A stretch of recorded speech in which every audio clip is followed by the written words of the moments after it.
Hello students, new NCERT से exercise 3.1 start करेंगे इस वीडियो में। ये एक्सरसाइज आपकी दो टॉपिक्स के ऊपर बेस्ड है। पहला है मीन और दूसरा है रेंज। तो मीन होता है sum of all observations upon में नंबर ऑफ ऑब्जर्वेशंस। ऑब्जर्वेशंस हम बोलते हैं किसी डाटा के नंबर को। दूसरा जो इसके अंदर टॉपिक है वो है range. Range is equal to होती है highest value minus lowest value. किसी डाटा के अंदर जो हाईएस्ट नंबर होता है और जो लोएस्ट नंबर होता है उनके डिफरेंस को बोलते हैं रेंज। अब इन दोनों टॉपिक्स को समझाने के लिए मैंने एक एग्जांपल लिया हुआ है। यहाँ पे 14, 12, 10 और 16 ये चार ऑब्जर्वेशंस दे रखी हैं। ये कोई डाटा है। पहले मैं इस डाटा से मीन निकालता हूं। तो मीन होता है, ऊपर देखिए, सम ऑफ ऑल ऑब्जर्वेशंस। जितनी भी ऑब्जर्वेशंस है ना उनका सबका सम। यहाँ पे चार ही ऑब्जर्वेशंस है तो इनका ऊपर में हम सम करेंगे। 14 प्लस 12 प्लस में 10 प्लस में 16 और अपॉन में है नंबर ऑफ ऑब्जर्वेशंस, यानी ये जो ऑब्जर्वेशंस हैं ये हैं कितनी। तो 1 2 3 4, ये चार है ना, तो इसको 4 से ही डिवाइड करना है। अब ऊपर ऊपर में इसका हम सम कर लेते हैं। 14 और 16 30 हो गया। 40 50 52 इनका सम करेंगे तो ये 52 आ गया और अपॉन में ये 4 है। इसको डिवाइड कर देंगे हम, ये पूरा पूरा डिवाइड हो रहा है, डिवाइड होकर 13 आ गया। तो इस डाटा का जो है मीन निकल गया 13। ये फर्स्ट टॉपिक था। अब दूसरा समझिए रेंज। रेंज का ऊपर आप फॉर्मूला देख रहे हो, highest value minus lowest value. अब यहाँ पे ये जो चार नंबर्स लिखे हुए हैं ये तो बहुत थोड़े से हैं, सिर्फ चार ही है, तो इसमें आसानी से आप सबसे छोटा सबसे बड़ा देख सकते हो। सबसे बड़ा जो इसके अंदर नंबर है वो है यहां पर 16 और सबसे जो छोटा नंबर है यहां पर वो है 10। तो 16 में से 10 ही माइनस कर देंगे, ये आ गया है 6। यानी इस डाटा का जो रेंज है ये 6 है। बस यही दो टॉपिक्स हैं, इसी से रिलेटेड आपकी एक्सरसाइज 3.1 है। फर्स्ट क्वेश्चन करते हैं। अब क्वेश्चन फर्स्ट में बोला है find the range of Heights of any 10 students of your class. अपनी क्लास के किन्हीं 10 बच्चों की हाइट का रेंज आप फाइंड कीजिए। तो अभी एक प्रैक्टिकल क्वेश्चन है। आपको क्या करना है कि अपनी क्लास के 10 बच्चों की हाइट मेजर करनी है और वो लिख लेनी है और फिर आपको रेंज फाइंड करनी है। तो मैं 8th क्लास के अंदर गया, वहां से मैंने 10 बच्चों की हाइट मेजर करी सेंटीमीटर के अंदर और वो मैंने यहाँ पे राइट डाउन कर ली। अब इस डाटा में से मेरे को रेंज फाइंड करनी है। रेंज मैंने बताया कि हाईएस्ट वैल्यू और लोवेस्ट वैल्यू का डिफरेंस होता है। तो यहाँ सबसे पहले मैं देखता हूँ कि यह हाईएस्ट नंबर यानी सबसे बड़ा नंबर कौन है। 135 30 की लाइन है, 50 की लाइन है, ये 30 50 की लाइन है, फिर आगे 40 की लाइन चल गई 140। तो यहाँ 150 और ये 151 आ गया। 151 इसके अंदर सबसे बड़ा नंबर है तो 151 हाईएस्ट वैल्यू है। इसमें से माइनस करेंगे लोवेस्ट वैल्यू। ध्यान से जब हम यहाँ देखते हैं तो इसमें जो सबसे छोटा नंबर मेरे को दिखाई दिया वो है 132। इसमें से 132 माइनस कर देंगे। जब इनका हम डिफरेंस करेंगे, रफ के अंदर कर लेते हैं डिफरेंस, तो यहाँ 11 में से 2 जाएगा तो 9 आ गया, यहाँ 4 में से 3 जाएगा तो 1 आ गया, तो ये 19 आ गया। और ये जो क्वेश्चन है ये सेंटीमीटर में है, ये जो वैल्यूज है ये सेंटीमीटर में है, तो यहाँ सेंटीमीटर यानी कि यूनिट जरूर लिखना। तो इसका आंसर हो गया है 19 सेंटीमीटर। इसके बाद करते हैं क्वेश्चन नंबर 2। क्वेश्चन 2 में बोला है organise the following marks in a class assessment. ये क्लास में एक टेस्ट हुआ है, उसके मार्क्स लिखे हुए हैं इन अ टेबुलर फॉर्म। इन मार्क्स को एक टेबल फॉर्म में लिखना है और आगे फिर 1 2 3 4 ये चार पार्ट्स भी हैं, इनके जवाब भी देने हैं। तो पहले इस डाटा को हम एक टेबुलर फॉर्म में लिख लेते हैं। टेबुलर फॉर्म में लिखने के लिए सबसे पहले जो है कॉलम बनेगा वो बनेगा मार्क्स का। उसके बाद बीच में कॉलम बनता है यहाँ पे टैली मार्क्स का और फिर लास्ट में फ्रीक्वेंसी का कॉलम बनता है। अब यहाँ पे जो मार्क्स हैं वो यहाँ पे 1 से लेके और 9 तक के मार्क्स हैं। कोई 9-10 नंबर का पेपर होगा तो 1 से लेके मैंने 9 तक यहाँ पे काउंटिंग लिख ली है। अब इस तरह के क्वेश्चन को हम करते हैं टैली मार्क्स की हेल्प से। कैसे करते हैं वो मैं जब करूंगा अब यहाँ पे आपको समझ आता रहेगा। सबसे पहले आपको ये 4 देखना है। ये जो 4 है ये कहाँ पे आएगा, 4 के सामने, यानी हमने एक एंट्री कॉपी कर ली है। ये टैली मार्क्स एक रफ तरह का काम होता है, इसी तरह से इस तरह के क्वेश्चन को किया जाता है। 4 मैंने एंट्री कर लिया। अब मैं साथ साथ ना निशान लगाता रहूँगा कहीं मैं गलती से री एंटर ना कर दूँ। इसके बाद 6 को मैंने यहाँ पे ये ऐसे एंटर कर लिया। फिर 7 को मैं यहाँ ऐसे एंटर कर लेता हूँ, ये मैंने 7 की एंट्री कर ली। फिर है 5 की एंट्री यहाँ पे कर ली और फिर है 3 की एंट्री यहाँ पे कर ली। फिर नेक्स्ट 5 है, 5 की एंट्री फिर इसके सामने कर ली। फिर 4 है, 4 की एंट्री यहाँ पे कर ली। फिर 5 है, 5 की एंट्री यहाँ कर ली, फिर 2 है, 2 की एंट्री यहाँ पे कर ली, फिर 6 है, 6 के सामने 6 की एंट्री, 2 है, 2 के सामने 2 की एंट्री, और फिर 5 आ गया, 5 के सामने 5 की एंट्री, फिर 1 आ गया, 1 के सामने 1 की एंट्री, फिर 9 आ गया, 9 के सामने 9 की एंट्री, फिर 6 आ गया, 6 के सामने 6 की एंट्री, और फिर यहाँ पे 5 आ गया। तो 5 के सामने अब एंट्री करनी है, यहाँ ऑलरेडी 4 जो बार से लगे हुए हैं, तो जब इसके अंदर 5वां नंबर आता है ना, तो हम इसको ऐसे ये ऐसे डायगोनल बना देते हैं, तो ये 1 2 3 4 ये 5 हो गया। तो 5 की एंट्री ऐसे यहाँ पे कर ली मैंने। 5 का यहाँ पे ना एक सेट बनता है 5 का। इसके बाद 8 है, 8 की एंट्री 8 के सामने कर ली, फिर 4 है, 4 की एंट्री यहाँ पे कर ली, फिर 6 है, 6 की एंट्री यहाँ पे कर ली, और फिर 7 है, 7 के सामने 7 की एंट्री कर ली। इस तरह से यहाँ पे टैली मार्क्स का यूज़ किया जाता है। अब यहाँ से गिन के मैं ये पता कर लूँगा कि एक नंबर कितने बच्चों के आए हैं। ये तो एक तरह का रफ काम है। ये फ्रीक्वेंसी में मैं मेन नंबर लिख लेता हूँ यहाँ से देख के। तो एक नंबर आया है एक बच्चे का, और 2 नंबर आए हैं 2 बच्चों के, 3 मार्क्स आए हैं 1 बच्चे के, 4 नंबर आए हैं 3 बच्चों के, और 5 नंबर आए हैं 5 बच्चों के, और 6 नंबर आए हैं 4 बच्चों के, 7 2 8 1 और 9 1। इस तरह से इस डाटा को मैंने यहाँ टेबुलर फॉर्म में बना लिया है। इसे फ्रीक्वेंसी डिस्ट्रीब्यूशन टेबल भी बोलते हैं हम। अब ये हो गया। इसके बाद ये जो 4 पार्ट्स हैं इनके जवाब देते हैं। फर्स्ट पार्ट में पूछा है which number is the highest, यहाँ पे कौन सा नंबर सबसे बड़ा है। तो सबसे बड़ा तो यहाँ पे 9 ही है, तो हमारा जवाब हो गया है 9। तो इसका आंसर मैं यहाँ बुक में ही दे देता हूँ। हाईएस्ट नंबर यहाँ पर 9 है। सेकेंड में पूछा है which number is the lowest, सबसे छोटा नंबर कौन सा है। तो सबसे छोटा नंबर तो यहाँ पे 1 है, तो इसका आंसर हो गया है 1। फिर पूछा है what is the range of the data, यहाँ पे डाटा की रेंज पूछी है। अब रेंज मैंने आपको बताया हुआ है कि सबसे बड़ी वैल्यू में से सबसे छोटी वैल्यू को जब हम माइनस करते हैं तो उसे हम रेंज बोलते हैं। तो यहाँ पे सबसे बड़ी वैल्यू क्या है, यानी सबसे बड़ा नंबर 9 है, सबसे छोटा क्या है 1 है, तो इसकी रेंज कितनी हो जाएगी 9 - 1। ये मैं थर्ड का आंसर लिख रहा हूँ यहाँ पर। Range is equal to 9 - 1 is equal to 8। तो यहाँ पर हम 8 लिख देंगे, बुक के अंदर ही कर देते हैं इस आंसर को, ये 8 हो गया।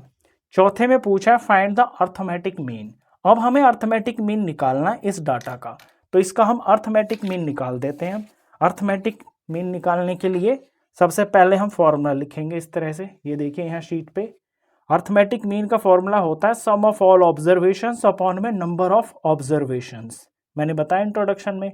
तो जितनी भी ये ऑब्जर्वेशंस हैं इनका सबका सम करना है हमको न्यूमरेटर में। तो लाइन से ऊपर सबको प्लस करते हुए चले जाएंगे, 4 + 6 + 7 + 5 and so on up to last term तक हम ऊपर न्यूमरेटर में प्लस कर लेंगे, और अपॉन में फिर ये गिन लेंगे कि ये कितनी ऑब्जर्वेशंस हैं। तो जब मैंने ये गिनी तो मैंने देखा कि ये टोटल 20 ऑब्जर्वेशंस है, तो इसको 20 से ही डिवाइड कर लेंगे।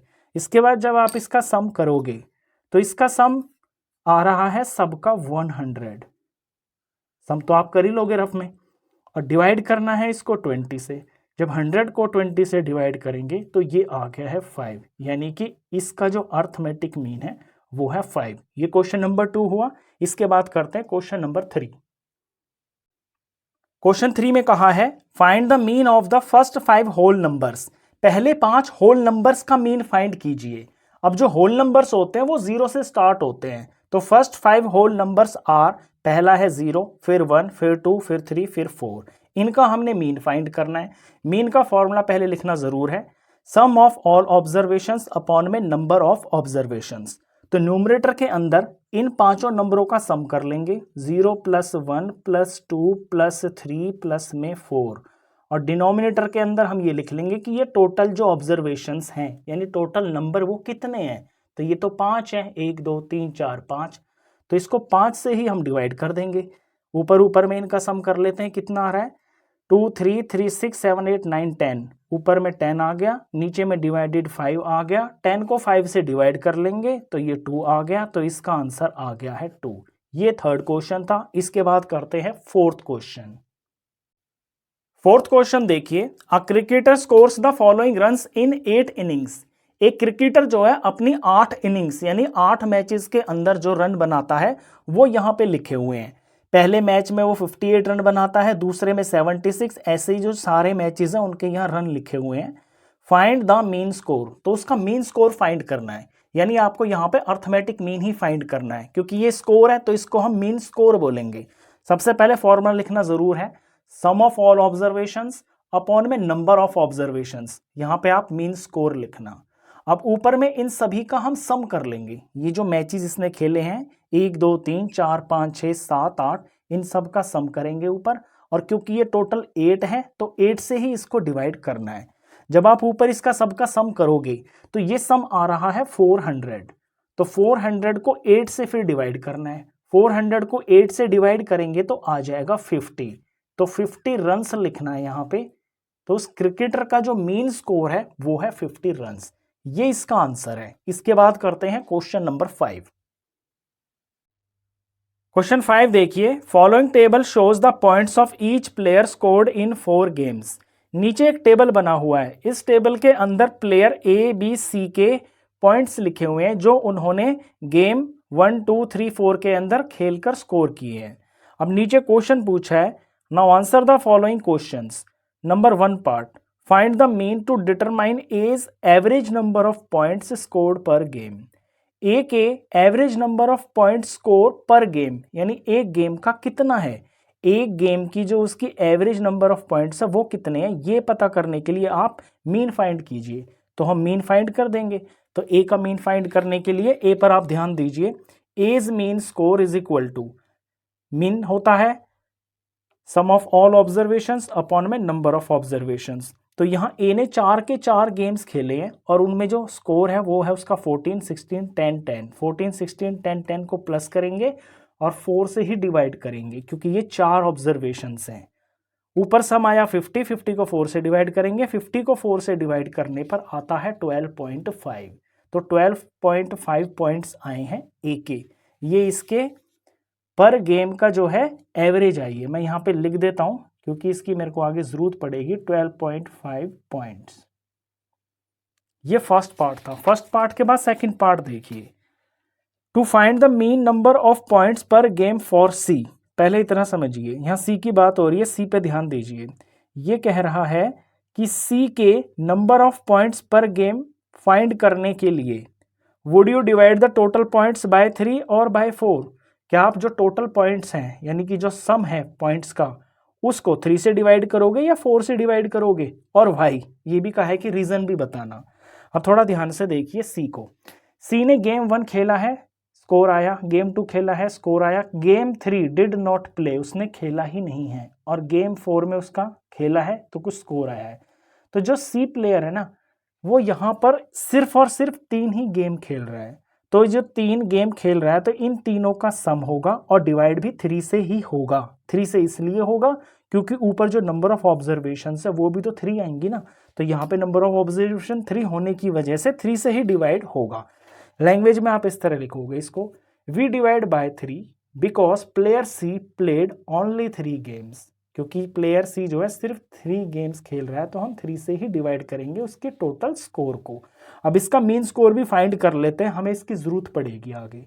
सीज मीन स्कोर हो जाएगा जो इसने यहाँ पे पॉइंट हासिल किए हैं 8 11 और 13, इनका सम करेंगे और 3 से डिवाइड कर देंगे। सम इनका 32 आया, 3 से डिवाइड किया, डिवाइड आप कर लोगे, डिवाइड करने पर ये आएगा 10.66, डेसिमल में आंसर आएगा, पॉइंट के बाद 2 डिजिट तक सॉल्व कर देते हैं। तो सी का यहाँ पे मीन स्कोर भी हमने फाइंड कर दिया 10.66। यहाँ लिख देता हूं, इसकी मेरे को 4th पार्ट में जरूरत पड़ेगी। अब 3rd पार्ट देखिए, B played in all 4 games, B ने चारों के चारों गेम्स खेले हैं। How would you find the mean, आप मीन कैसे फाइंड करोगे, हम फाइंड कर देंगे बिल्कुल सिंपल। जब उसने 4 गेम्स खेले हैं तो बी का जो मीन स्कोर हो जाएगा, जो चारों में उसने पॉइंट हासिल किए हैं 0 8 6 4, इनका सम करके 4 से ही डिवाइड कर देंगे हम, क्योंकि 4 गेम्स का स्कोर है ये। 18 आ जाएगा ऊपर में सम, 4 से डिवाइड कर देंगे, 18 को 4 से डिवाइड करेंगे तो 4.5 आ जाएगा, तो 4.5 उसका मीन स्कोर आ जाएगा बी का। तो यहाँ पे बी के जो मीन स्कोर है वो भी मैं लिख देता हूँ, ये है 4.5 पॉइंट्स। तो इन तीनों का जो मीन स्कोर है वो मैंने यहाँ पे लिख दिया है। चौथे क्वेश्चन को देखिए, who is the best performer. A B C में सबसे अच्छी परफॉर्मेंस किसकी रही है? तो सबसे अच्छी परफॉर्मेंस उसी की रही होगी जिसके जो मीन पॉइंट्स है, मीन स्कोर है, जिसका सबसे हाईएस्ट होगा। यहाँ सबसे हाईएस्ट है 12.5 और ये 12.5 है ना, ये ए का मीन स्कोर है, तो यानी ए ही इसमें बेस्ट परफॉर्मर है, तो इसका आंसर हो जाएगा प्लेयर ए। ये क्वेश्चन नंबर 5 था। अब करेंगे क्वेश्चन नंबर 6। क्वेश्चन 6 देखिए, the marks out of 100 obtained by a group of students in a science test are. ये मार्क्स लिखे हुए हैं, यहाँ पे कोई साइंस टेस्ट हो रहा है और उसमें 100 में से मार्क्स दिए हुए हैं कुछ बच्चों के, ग्रुप है एक बच्चों का ग्रुप। फाइंड द, नंबर 1 पे आपसे पूछा है highest and lowest marks obtained by the students. तो ये जो बच्चों के यहाँ मार्क्स लिखे हुए हैं इनमें से देख के बताना है कि हाईएस्ट मार्क्स कितना है और लोवेस्ट मार्क्स कितना है। तो हम देख लेते हैं, 85, 76, 90, 85, 39, 48, 56, 95 आ गया, 81, 75। यहाँ सबसे बड़ा नंबर मेरे को दिख रहा है 95, तो हाईएस्ट मार्क्स जो है इस टेस्ट के अंदर वो है 95। और लोवेस्ट मार्क्स देख लेते हैं, तो 80 की लाइन है, 70 की लाइन है, 40 की भी लाइन है, 30 की भी लाइन है यहाँ पे। तो 30 की लाइन से तो नीचे कोई है नहीं, और ये 30 का नंबर एक ही लिखा हुआ है, 39 लिखा हुआ है। लोएस्ट मार्क्स इसके अंदर 39 है। ये फर्स्ट का आंसर हो गया। सेकंड और थर्ड पार्ट है इसके पेज पे, अगले पेज पे लिखे हुए हो। सेकंड में आपसे रेंज पूछा है यहाँ पे, तो यहाँ रेंज हो जाएगी highest value minus lowest value. तो रेंज में हाईएस्ट यहाँ पे 95 है और लोवेस्ट है 39। इनका हम जब डिफरेंस करेंगे तो ये डिफरेंस आ जाएगा 56 मार्क्स, यानी सबसे ज़्यादा और सबसे कम जो मार्क्स आए हैं उनमें 56 मार्क्स का डिफरेंस है। थर्ड में पूछा है मीन मार्क्स ऑब्टेन्ड। ये जो मार्क्स यहाँ हैं इनमें आपको मीन पूछा है, तो मीन निकालने के लिए मीन मार्क्स लिखेंगे थर्ड पॉइंट में। फॉर्मूला ज़रूर लिखना आपका तो एक ही क्वेश्चन आएगा एग्जाम में, तो आप फॉर्मूला ज़रूर लिखना, सम ऑफ ऑल ऑब्जर्वेशंस अपॉन में नंबर ऑफ ऑब्जर्वेशंस। तो यहाँ पे जितने भी ये मार्क्स दिए हुए हैं 85, 76, 90, 85 पूरे के पूरे अप टू ये 75, सभी को आपको ऊपर में जोड़ लेना है और डिवाइड कर देना है। ये हैं कितने, 1, 2, 3, 4, 5, 6, 7, 8, 9, 10, 10 है ना, तो 10 से डिवाइड कर देना है। जब आप इनका सम करोगे तो ये सम आ जाएगा 730 और डिवाइड करना है 10 से, ये 0 से 0 कट जाएगा तो 73 आ जाएगा, 73 मार्क्स। तो ये मीन मार्क्स हैं। ये थर्ड पार्ट था। इसके बाद करते हैं क्वेश्चन नंबर 7। सेवंथ क्वेश्चन देखिए, the enrolment in a school during 6 consecutive years was as follows. Enrolment का मतलब होता है एडमिशन। 6 साल लगातार कितने एडमिशन हुए स्कूल के अंदर वो यहाँ पे लिखा हुआ है। Find the mean enrolment of the school for this period. तो इस दौरान मीन एनरोलमेंट फाइंड करना है। तो यहाँ भी आपने मीन ही निकालना है, पहले मीन का फॉर्मूला लिखोगे, मीन एनरोलमेंट निकालना है, तो यहाँ मीन एनरोलमेंट लिख देना। सम ऑफ ऑल ऑब्जर्वेशंस अपॉन में नंबर ऑफ ऑब्जर्वेशंस। ये जो 6 साल का ये जो डाटा दे रखा है ऊपर में इनको ऐड करना है और डिवाइड बाय 6 करना है, क्योंकि यहाँ पे नंबर ऑफ ऑब्जर्वेशन 6 हैं। ऊपर में सम आएगा 1, 2, 3, 4, 8, डिवाइड करेंगे 6 से, डिवाइड आपको आती है करनी, डिवाइड करके 2058 आंसर आ जाएगा। इसके बाद क्वेश्चन 8 देखिए।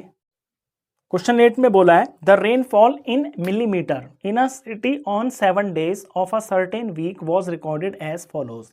यहाँ पे जो टेबल दे रखा है, यहाँ पे किसी एक हफ्ते के 7 दिन कितनी बारिश हुई है वो mm में दी हुई है, डे और ये rainfall in millimetre. Question number 1 पूछा है आपसे find the range of the rainfall in the above data. अब इस डाटा को देखकर आपको रेंज बतानी है। तो यहाँ मंडे को जो बारिश हुई है 0.0, ट्यूसडे को हुई है 12.2, इसी तरह से संडे तक का डाटा दे रखा है। रेंज हमें निकालनी है। रेंज होता है highest value minus lowest value. सबसे बड़ी वैल्यू मैं यहाँ पे देख रहा हूँ कि 20.5 है, तो हाईएस्ट वैल्यू है 20.5 और लोवेस्ट वैल्यू यहाँ पर है, सबसे छोटा यहाँ पे 0 ही लिखा हुआ है 0.0, तो ये 0.0 ही हो गया। अब 20.5 में से 0 माइनस करेंगे तो आंसर भी यहाँ पे 20.5 आएगा। और क्वेश्चन यहाँ पे जो यूनिट है वो आप mm लगा देना। ये हो गई है range. Find the mean rainfall for the week. अब यहाँ पे मीन रेनफॉल निकालनी है, तो मीन रेनफॉल लिखेंगे हम, फॉर्मूला लिख देंगे सम ऑफ ऑल ऑब्जर्वेशंस अपॉन में नंबर ऑफ ऑब्जर्वेशंस। ये सातों डाटा, 7 दिन का ये जो डाटा है ये ऊपर हम ऐड कर देंगे और डिवाइड कर देंगे इसको 7 से। तो ऊपर जब आप ऐड करोगे तो ये वैल्यू आएगी 41.3 और 7 से डिवाइड करने पर ये 5.9 आ जाएगा। mm जरूर लिखना है क्योंकि यहाँ पे ये रेनफॉल की यूनिट दे रखी है। ये डेसिमल की एडिशन है, ये आपको आती होगी वैसे तो, हमेशा डेसिमल के नीचे डेसिमल आना चाहिए। अगर आपको नहीं भी आती है तो 0.0 ऐसे लिखेंगे और अगर 12 लिखेंगे 12.2 तो वो इस तरह से लिखेंगे, यानी डेसिमल के नीचे डेसिमल आना चाहिए और इस तरफ ऐसे नंबर चलेंगे और इस तरफ इस तरह नंबर चलेंगे। सेकंड पार्ट था ये। थर्ड पार्ट में कहा है how many days was the rainfall less than the mean rainfall. यहाँ हमने मीन रेनफॉल निकाली है 5.9 मिलीमीटर। हमसे पूछा है ऐसे कितने दिन थे इस हफ्ते के अंदर जब रेनफॉल मीन रेनफॉल से लेस हुई यानी कम हुई। तो हमें देखना है कि 5.9 मिलीमीटर से कम कितने दिन बारिश हुई है। ये वैल्यू 0.0 ये भी कम है, 12.2 ज़्यादा है, 2.1 ये भी कम है, 0.0 ये भी कम है, 20.5 ये कम नहीं है, 5.5 कम है, 1.0 ये भी कम है। यानी ये 1 दिन हो गया, ये 2 दिन हो गया, ये 3 दिन, ये 4 दिन और ये 5 दिन। ये वो 5 दिन हैं जब रेनफॉल मीन रेनफॉल से कम है, 5.9 से कम है। तो इसका आंसर हो गया है 5 डेज। मैं यहाँ बुक में लिख देता हूँ, थर्ड का आंसर 5 डेज। अब क्वेश्चन नंबर 9 करते हैं। क्वेश्चन 9 में बोला है the heights of 10 girls were measured in centimetre and the results are as follows. 10 लड़कियों की हाइट को नापा सेंटीमीटर के अंदर और जो रिजल्ट आया वो यहाँ पर लिख दिया। पहली लड़की की हाइट 135 सेंटीमीटर, दूसरी की 150 सेंटीमीटर एंड सो ऑन। सभी 10 लड़कियों की हाइट यहाँ पर लिख दी है। यहाँ पे 5 पार्ट है क्वेश्चन, इनका जवाब देते हैं अब। What is the height of the tallest girl. सबसे लंबी लड़की थी जो इन 10 लड़कियों में, उसकी जो हाइट है वो कितनी थी। अब ये देख लेंगे हम कि जो यहाँ पे सबसे बड़ा नंबर है उतनी ही हाइट होगी सबसे लंबी लड़की की। सबसे बड़ा नंबर यहाँ पे क्या है, ये 50 है, यहाँ 51 भी है और 46, 49, 143, 141, यहाँ सबसे बड़ा जो नंबर आ रहा है वो है 151। तो टॉलेस्ट गर्ल की जो हाइट यहाँ पर है वो है 151 सेंटीमीटर। सेकंड में पूछा है what is the height of the shortest girl. सबसे छोटी जो लड़की थी इस ग्रुप के अंदर उसकी हाइट कितनी थी। तो यहाँ जो सबसे छोटा नंबर होगा वो सबसे छोटी लड़की की हाइट होगी, वो देख लेते हैं। यहाँ सबसे कम नंबर क्या है, 35, 50, 28 अभी तक मेरे को सबसे छोटा दिख रहा है। यहाँ पे 128 सबसे छोटा नंबर है। तो शॉर्टेस्ट गर्ल की जो हाइट थी वो थी 128 सेंटीमीटर। थर्ड में पूछा है what is the range of the data. ये जो 10 लड़कियों का डाटा दे रखा है इसकी रेंज कितनी है। अब रेंज होता है सबसे बड़े नंबर में से सबसे छोटा नंबर माइनस किया जाता है। यहाँ सबसे बड़ा नंबर है 151, सबसे छोटा नंबर इसके अंदर है 128। जब इन दोनों नंबरों को हम माइनस करेंगे, रफ में कर लेते हैं, यहाँ पे 151, 128, 11 में से 8 गया तो 3 आया, यहाँ 4 में से 2 गया तो 2 आया, तो ये आ गया है 23। और यहाँ पे ये हाइट है और सेंटीमीटर में, तो आप इसमें सेंटीमीटर लगा देना, तो रेंज है ये 23। फोर्थ पार्ट देखिए, what is the mean height of the girls. Mean height पता करनी है। अब ये क्वेश्चन हर बार आ रहा है, हर क्वेश्चन के अंदर आपको मीन निकालना आ रहा है। मीन हाइट निकालनी है तो यहाँ मीन हाइट लिखना और फॉर्मूला जरूर लिख देना, सम ऑफ ऑल ऑब्जर्वेशंस अपॉन में नंबर ऑफ ऑब्जर्वेशंस। तो ये जो 10 लड़कियों की हाइट है, यानी ये जो 10 नंबर हैं, इनको ऊपर में ऐड कर देना है और फिर नीचे 10 से ही डिवाइड कर देना है, क्योंकि ये टोटल नंबर 10 है। अब जब ऊपर ऊपर आप सम करोगे तो ये वैल्यू आएगी 1414 और नीचे फिर ये 10 लिखा हुआ है और 10 से जब डिवाइड करेंगे तो नीचे एक 0 है 1 के साथ में। तो पिछले एक्सरसाइजेस में आपने सीखा है कि डेसिमल लगा देते हैं नीचे का, 10 से अगर डिवाइड करते हैं तो एक प्लेस पीछे से छोड़कर डेसिमल लग जाता है। 141.4 इसका आंसर हो गया है। और ये है मीन हाइट, तो यहाँ पे हाइट की यूनिट जरूर लिख देंगे, ये सेंटीमीटर में आ गया है। इसके बाद एक 5वां पार्ट भी है, वो देख लेते हैं।